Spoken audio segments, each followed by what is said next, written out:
Today's video won't just make your skin crawl, it will make you legitimately angry at both the sadistic criminal that terrorized unsuspecting young girls and women and the way the police handled it. If you find these kinds of cases as fascinating as I do, like this video and subscribe to my channel for more.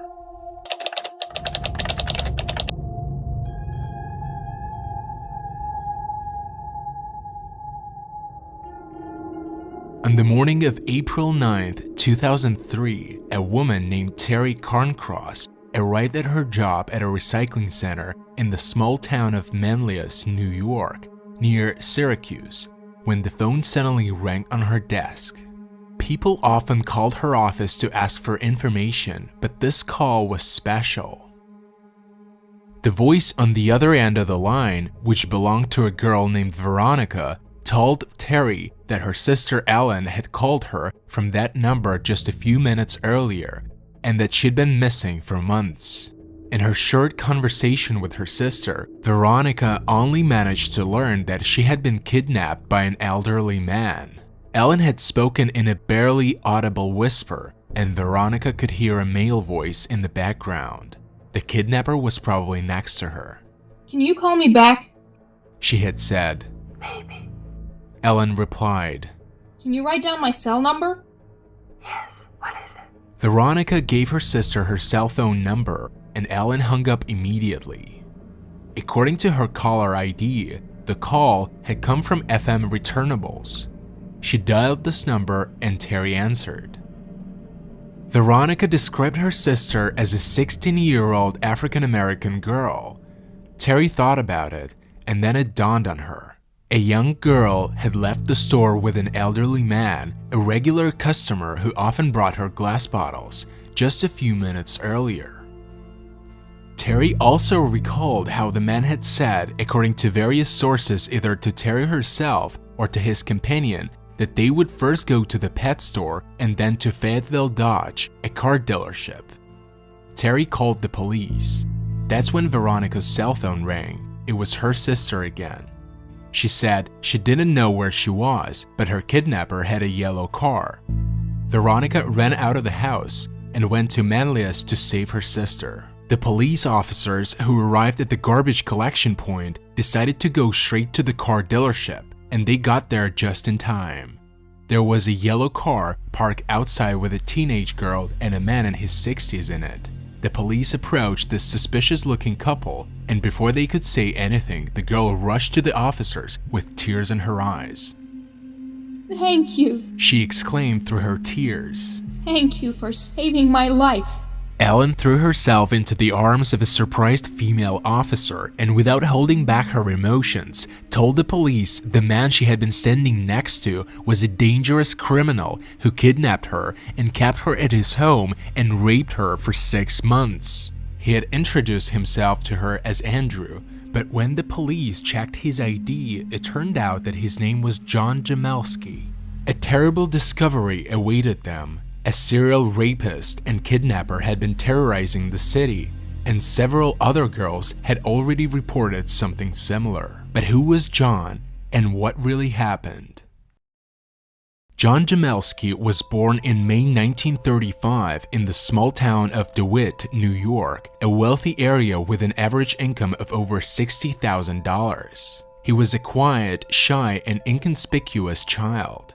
The only thing that stood out about him was the fact that he would wear the same clothes every day to school, and sometimes his uniform was so dirty that he was nicknamed Germ Jamelski.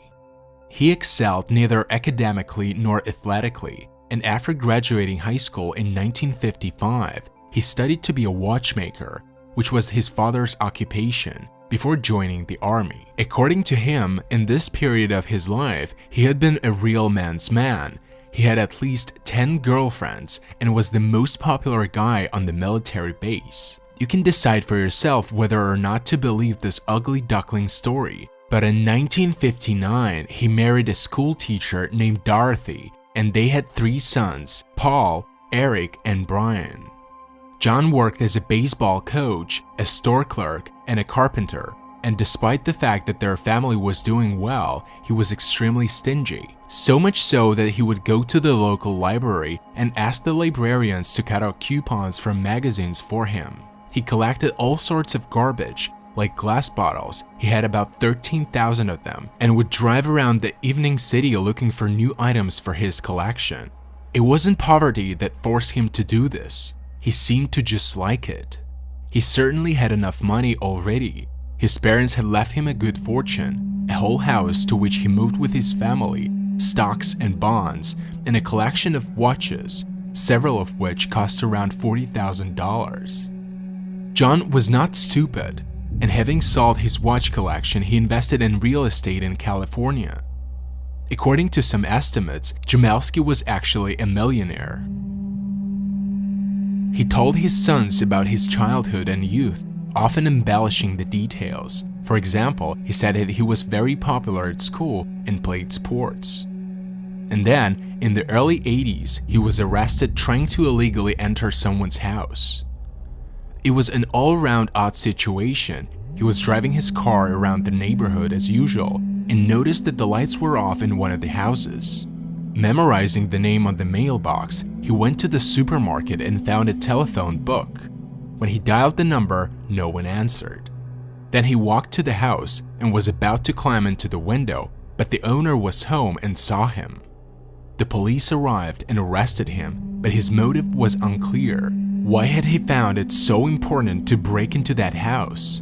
One thing sticks out though, his level of preparation. Another interesting fact is that in 1984, John found himself a girlfriend.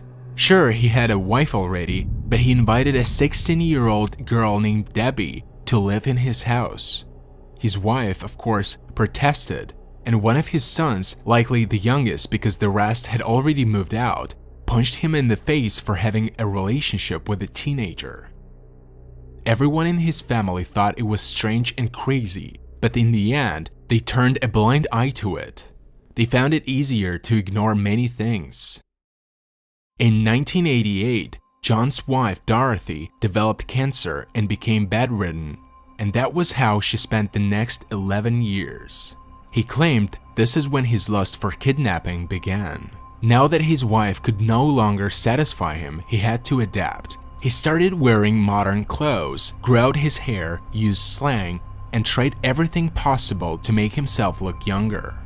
He was determined to find himself a young lover again, but this time in such a way that no one would know about it.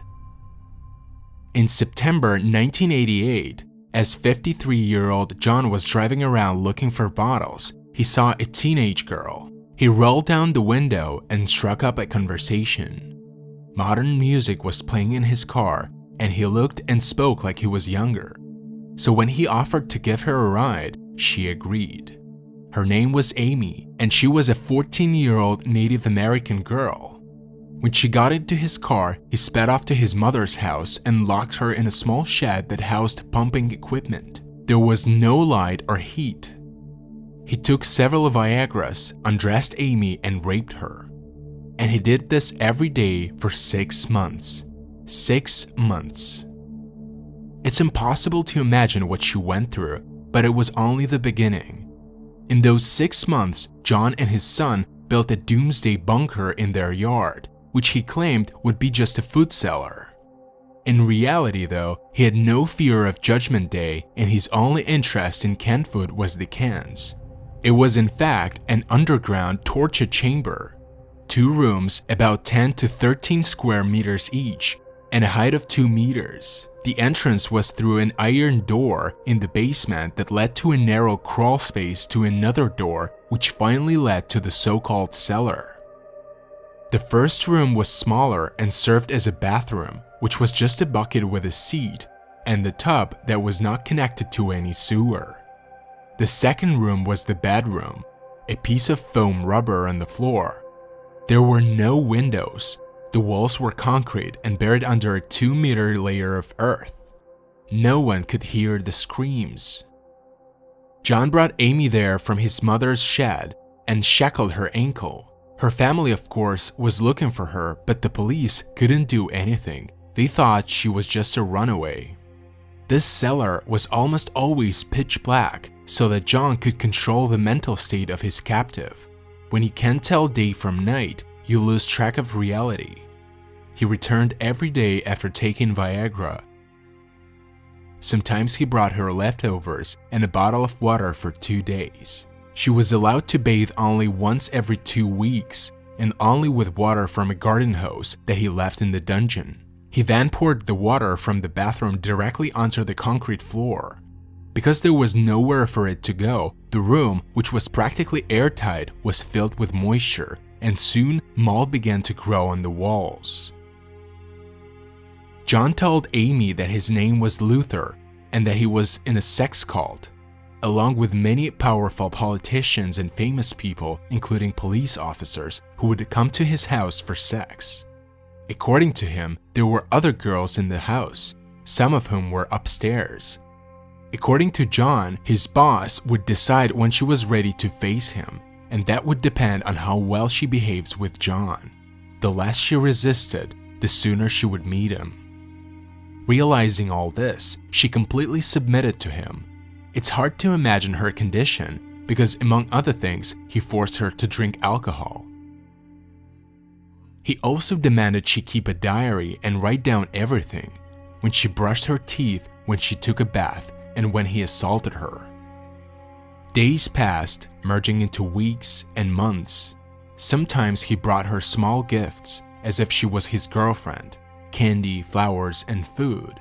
He felt they were getting along well, so he decided to keep her for longer, imagining that soon they would have a serious relationship and Amy would fall in love and take care of him.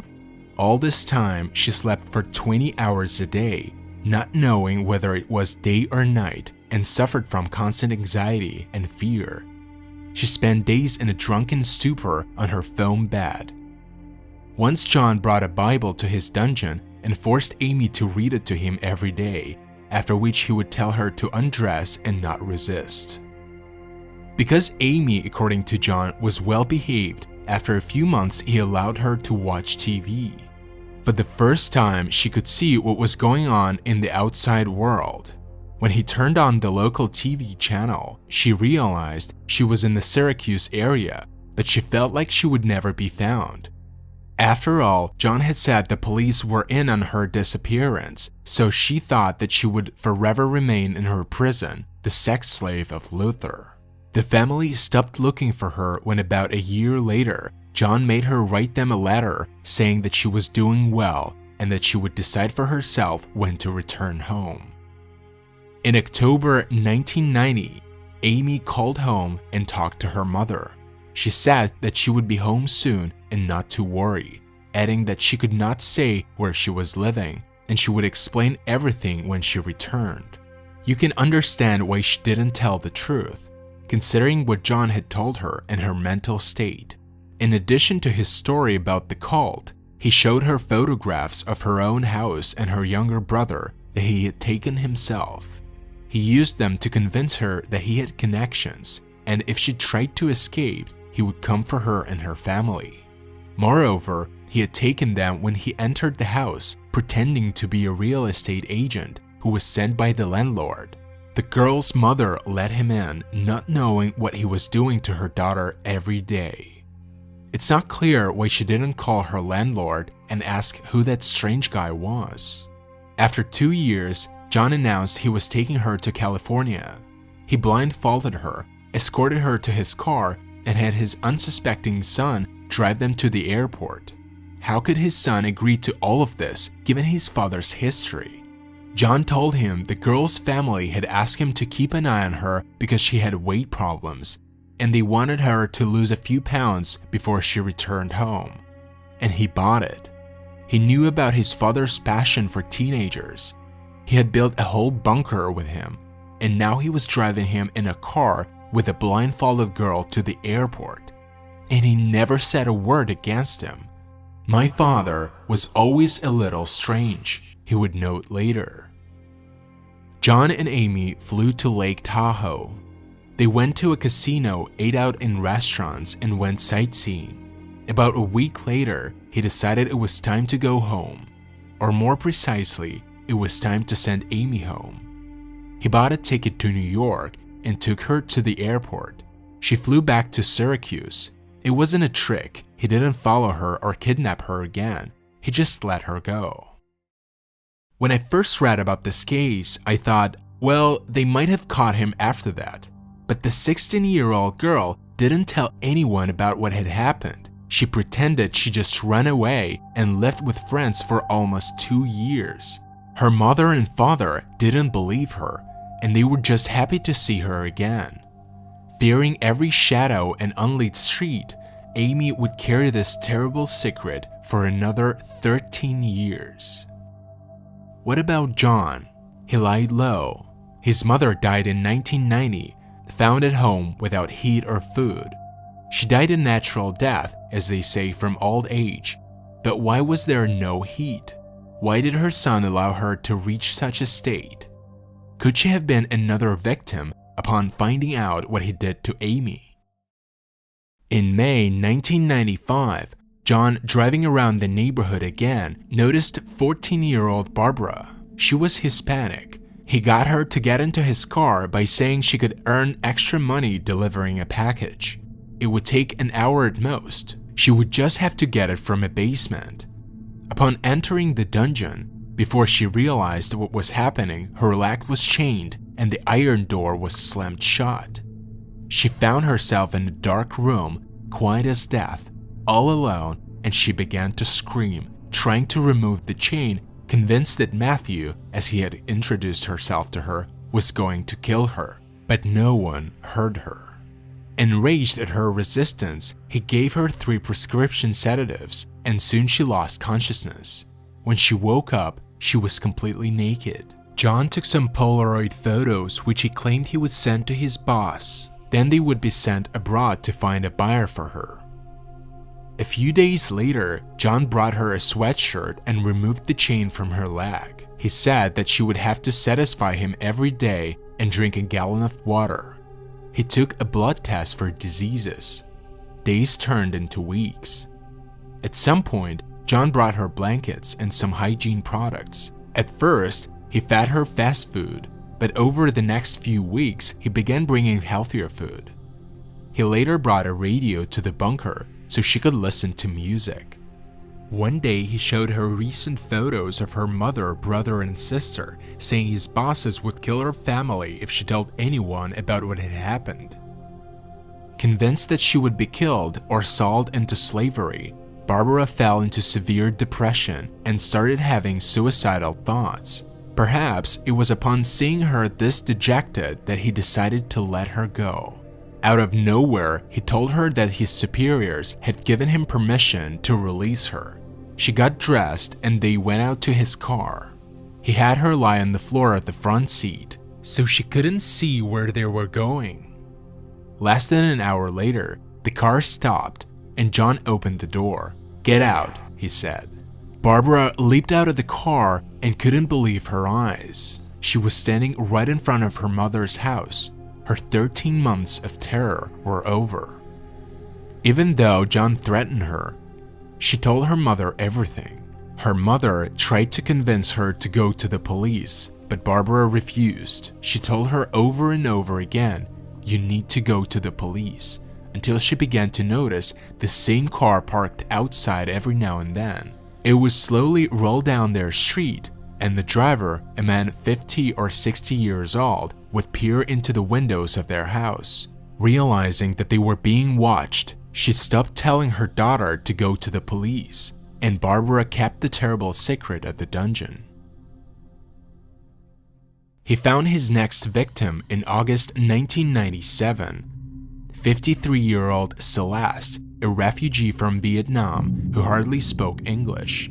John attacked her on the street and took her to his mother-in-law's house, where he raped her, then took her to his bunker. John actually believed that he was helping women by keeping them locked up so they would not be exposed to danger and temptations like drugs and alcohol.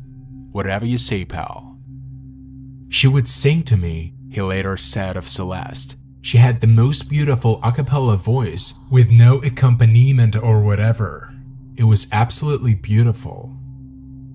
Later he said that if he had not kidnapped her, then Celeste would have definitely gone on a date with him. He brought a TV into the basement for her, and Celeste decided to play along with John, or rather Steve, as he had introduced himself to her. I cried and prayed every day of my captivity. I did everything he asked, hoping that he would let me go. John put a skeleton by her makeshift bed to scare her when the lights were turned on, and he made her do useless things like punching holes in bottle caps and sorting nails.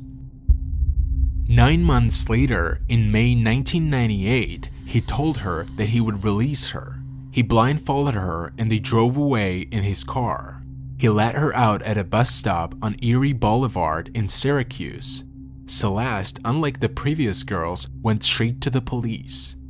She hardly spoke English, so it was difficult to explain what happened to her. The detectives could only figure out that Celeste was being kept against her will in somebody's house, even though she was able to describe the abductor, a white man, 45 years old, with a large build. She later said that she could tell that the police were skeptical from the very beginning. They screamed at me and said they didn't believe me. They pounded the table with their fists and said I was making up a story, she told the press. One detective allegedly told her that abduction victims usually end up dead, and he asked why she was still alive. There are no words for that. Dorothy, John's wife, died in 1999. He said it was very difficult for him and he suffered terribly, but that's when he delved even deeper into his hobby. His house was a mess, but in some corners, on the contrary, there was a kind of strange order. He kept all correspondence, sorted it by date, kept magazines in alphabetical order and by date, and bottles stood alone in their own special place. His yard, on the other hand, was so neglected that neighbors began to complain to the authorities. It was, after all, still a nice neighborhood. John's answer to this was a 2-meter fence around his house. What happened behind that fence remained hidden for many years. On May 11, 2001, he captured Denise, a 26-year-old white mother of 2.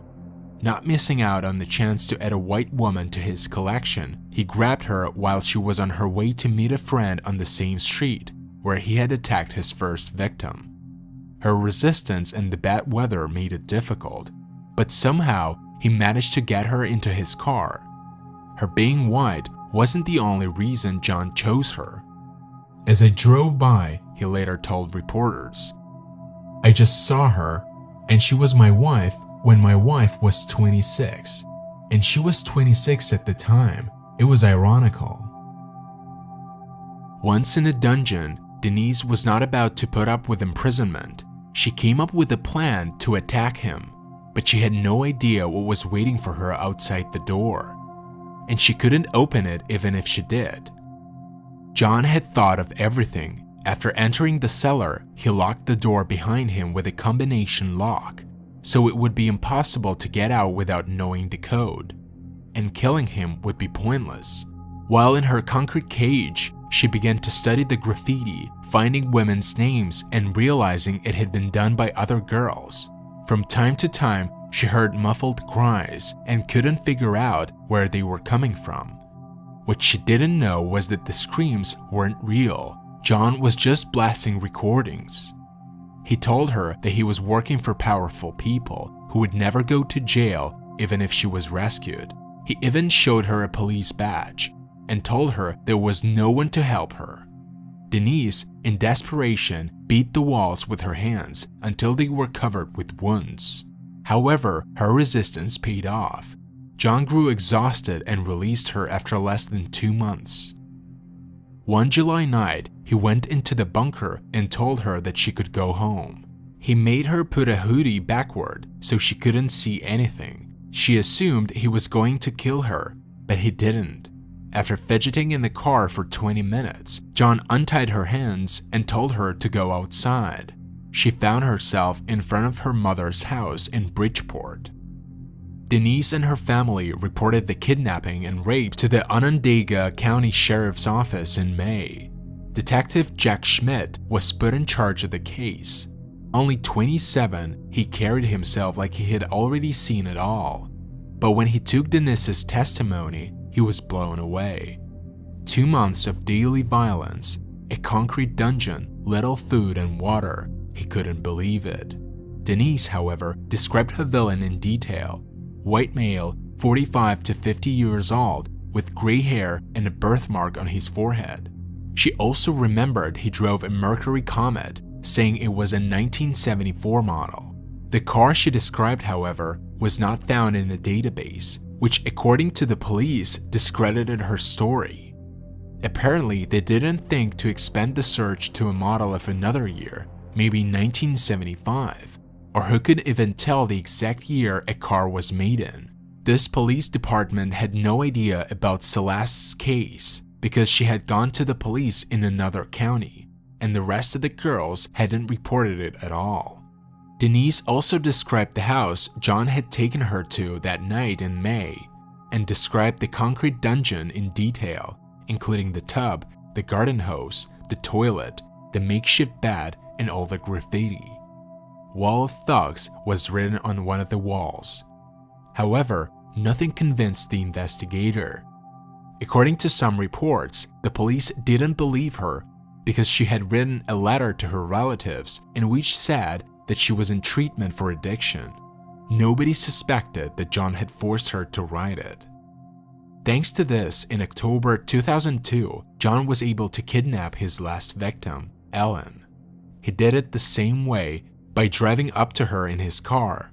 He told her that his name was Andrew and that she could make a lot of money if she modeled for a nude photo shoot. She refused, but he went on to explain that he was in the business of selling photographs of naked women overseas. Could it be true?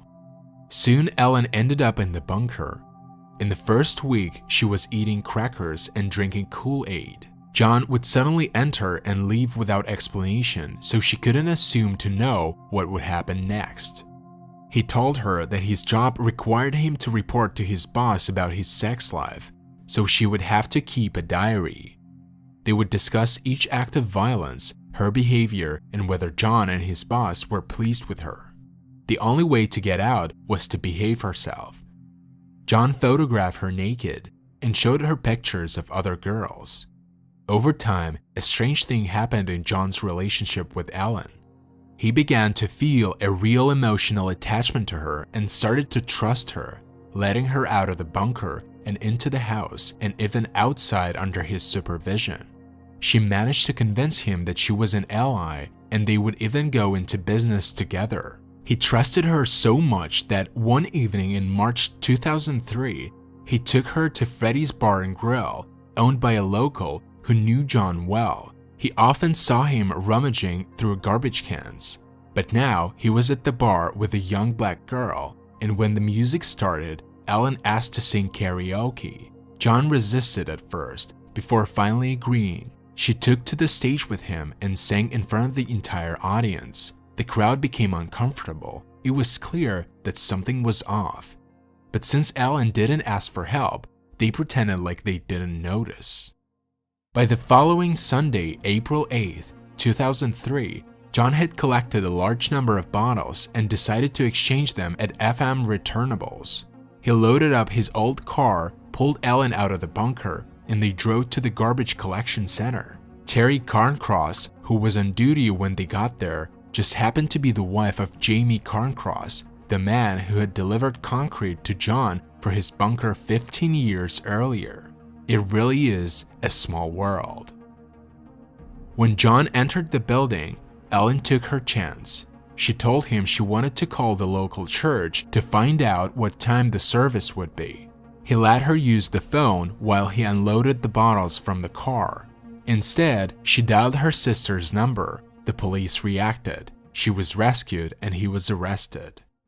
"I saw the gunpoint right at my head at the window," Jamelski said. "And then somebody opened the door, and said, 'Get out of the car.' And she's like, 'Go, go.' So this was her secret phone call." He claimed to be surprised that the police were arresting him. After all, Ellen had lived with him for several months. He said that she had met her in Syracuse and she willingly went with him. "Is this a problem that I'm so much older than her?" Jamelski said to Manlius police officer Brian Damon. "I'd just like to get this straightened out so I can go home. I'd like to be with her tonight if possible.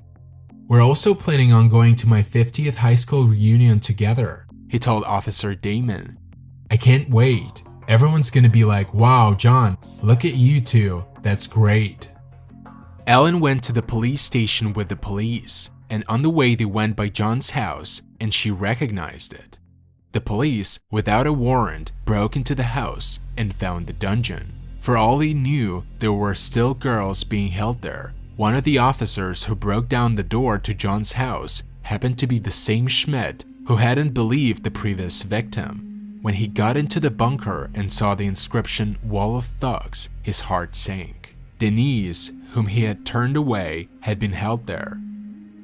"The moment I saw it, a chill went through me from my head to toes," Schmidt later said. "I knew that it was all true. I'm telling you that the whole damn nightmare that Denise had told me months before from beginning to end flashed before my eyes in a second." A single 40-watt light bulb hung from the ceiling. How could someone stand spending so much time there? There was garbage everywhere. Potato chip bags, a plastic water bottle, old rags. Some of the walls were damaged like they had been beaten with a hammer. The police searched the entire house. On a bookshelf in the hallway leading to the master bedroom, an officer found an empty sugar box containing a small piece of paper that read, "My name is Amy. Help me. I've been kidnapped." Jamelski had filmed his victims and their pleas for help, and they would turn to his imaginary bosses in the police force, begging them for mercy and to release them from the dungeon. In some of the recordings, he danced and played sports with one of the girls. About 50 films, diaries, and photographs were seized as evidence. The windows of the basement, where the entrance to the bunker was, were covered with bars. There were locks and bolts on every door in the house, including the closets. Everything was evidence. The police found, among other things, a lot of envelopes for letters. It was assumed that Jamelski sent photographs of his captives around the world, but the police didn't find any addresses. Forensic experts also found lists of other missing girls. It is not known why they were of interest to him. When the case went to trial, District Attorney William Fitzpatrick told the defense team that he would seek the maximum sentence of 25 years to life in prison. The only problem was none of the girls wanted to relive it all over again and talk about their horrors in court. They just wanted to move past this terrible chapter in their lives. So some of their names were changed and their last names and photos were not released. To resolve this, Onondaga County Judge Anthony Alloy proposed the parties to come to an agreement. John would get 18 to life with the possibility of parole under the condition that he sold all his assets and the proceeds went to the girls. John and his lawyers agreed. John expected to see Ellen at the trial. Later, he would say that he had scanned the crowd for her, hoping that she would appear in court to say goodbye. He justified his kidnappings by saying that he needed to have sex with at least someone, and his wife Dorothy could no longer satisfy him after she got sick. It's still not known if Dorothy knew about what was happening on their property. According to reports, she didn't get out of bed at all, so John had all the opportunity to do whatever he wanted. "I've always said, I'm unorthodox," Jamelski once told a reporter. "I said to hundreds of people, I'm a little bit crazy, I get a little crazy, you know what I mean?" As Judge Alloy read out the details of each of the 5 kidnappings, John simply stood there and answered affirmatively when asked how he pled, formally admitting his guilt. Later in an interview, he would say that he paid the girls for sex, but that wasn't true. It was also strange that he didn't show the anger or rage commonly found in this kind of criminals. When asked why he never feared being caught when he took the girls on trips or to restaurants, he was surprised. "Caught for what?" Jamelski later said. "What did I do wrong?" He continued to minimize his crimes, even when confronted with all the damning evidence. "I'm not the monster they're painting this horrid picture of," he told MSNBC during an interview from the city jail. "I'm a pretty nice guy, and I never hurt anyone physically. I'm thinking, maybe I'm going to get some community service or something of that nature for, a little bit of unlawful imprisonment or whatever." In the same interview, he said that the girls were exaggerating the conditions in the bunker. It wasn't that bad. "I would not mind living down there in that dungeon," he boasted. "It was absolutely beautiful. There was a bed, there was water. Anything they wanted except leaving at a certain time was there." So on the morning of July 16th, 2003, the verdict was announced. Amy, John's first victim, had prepared a statement read by her lawyer describing how she had suffered for many years from surviving that nightmare. "Your sentencing of the defendant today is expected to be a therapeutic benefit to my client," he said. "The victim and her family have a natural desire to see the defendant sentenced to the foulest dungeon in creation for all eternity." He told the court that Amy's family agreed to the prosecution's plea agreement, but they understand the defendant's right to fairness and humane treatment even though he himself does not understand those principles. Celeste, who had been imprisoned for 9 months, told the court that she suffered every second spent in the bunker. The cold, dampness, darkness, and loneliness. I will never forget the constant hunger, thirst, and fatigue.